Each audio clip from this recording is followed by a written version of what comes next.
ازيكم عاملين ايه؟ والنهارده فيديو جديد من سلسله فيديوهات بدائل الادويه الناقصه في السوق. طبعا احنا عارفين اليومين دول في ادويه كتير ناقصه في السوق، منها ادويه الكولشيسين بتاعه حمى البحر المتوسط او بتوع مرضى النقرس، عملت عنه فيديو قبل كده، ومنها السولوبريد بتاع حساسيه الصدر وبتاع امراض الروماتيزم برضو عملت عنه فيديو قبل كده. ومنه الكلوكوفاش اكس ار بتاع السكر وبرضو عملت عنه فيديو قبل كده، وان شاء الله هكمل فيديوهات عن الادويه الناقصه. النهارده فيديو جديد هتكلم فيه عن الجليما برايد بلس، وده نوع من انواع ادويه السكر الناقصه في السوق، بتسأل عليه كتير قوي اليومين دول عشان مش موجود. وان شاء الله كمان هعمل فيديو تاني عن الديكانسيت اس ار لانه ناقص، بتاع حساسيه الجيوب الانفيه وحساسيه او الرشح والعطس، وبرده بيستخدم في بعض ادوار الانفلونزا.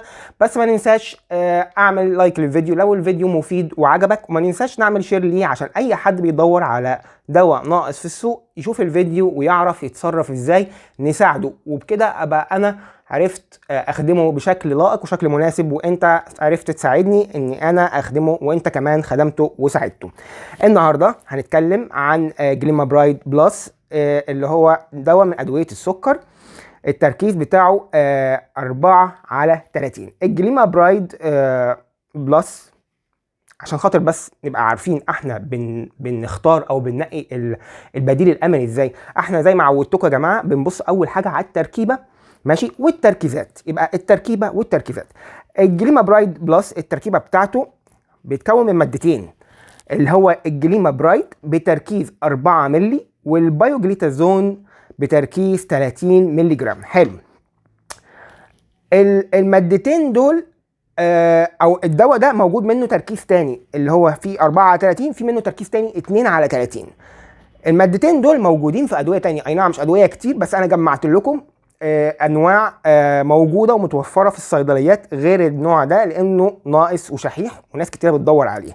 فخلينا دلوقتي نشوف البدايل بتاعته. ماشي، احنا خدنا بالنا من ان احنا هنجيب البديل نفس الماده الفعاله، الجليما برايد 4 مللي جرام والبايوجليتازون 30 مللي جرام. طيب في ايه تاني زيه يا جماعه؟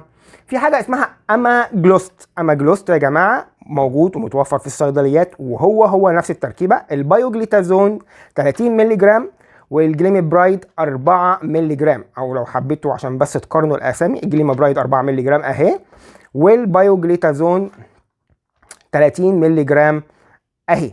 طبعا انا قلت لكم ان في منه تركيز تاني يبقى 2/30، ماشي، فهنا 4/30 او 30/4. التركيز التاني بتاعه الاماجلوست يا جماعه اهو 2/30، نفس المادتين بايوجليتازون والجليما برايد. طيب ايه النوع الثالث يا جماعه اللي موجود معانا برضو؟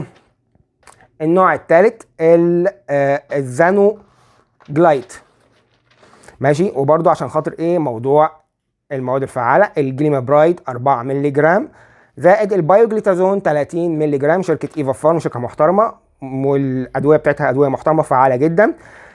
ماشي، وده ال2 مللي بتاعه الجليما برايد 2 مللي جرام، البايوجليتازون 30 مللي جرام الزانو جلايت. يبقى انت كده لو ما لقيتش النوع ده فانت عندك النوع ده وعندك النوع ده. ما تحيرش نفسك، اي حاجه في الثلاثه هيشتغل وهيديك نفس التاثير طالما نفس الماده الفعاله بنفس تركيزاتها موجود. واسال الصيدلي اللي موجود في الصيدليه، قول له يا دكتور انا عايز بديل الدواء ده. الدواء ده انا شايف ناس كتير قوي دايخه عليه يا جماعه، وبتسال عليه في اليوم اكتر من مره و10 مرات و20 مره عشان خاطر الناس مش لاقيه. ساعدوني اعملوا شير للفيديو عشان غيرنا اللي بيدور على الدواء يعرف يلاقي البدائل المناسبه بتاعته، لان مريض السكر مش هيقدر يستغنى عن ادويه السكر. وما ننساش نشوف الفيديوهات التانية اللي شارح فيها التحاليل الطبيه وازاي نقراها، تحليل الدهون واعراضه، وتحليل مقاومه الانسولين واعراضه بيجي ازاي وسببه ايه، وقرايه التحليل شكلها ايه. كل الفيديوهات دي موجوده على القناه. ما تنساش تدخل على القناه وتشوف الفيديوهات القديمه وتعمل اشتراك على القناه وتفعل جرس الاشعارات عشان توصلك الفيديوهات الجديده اول باول. اشوفكم على خير يا رب ان شاء الله الفيديو الجاي.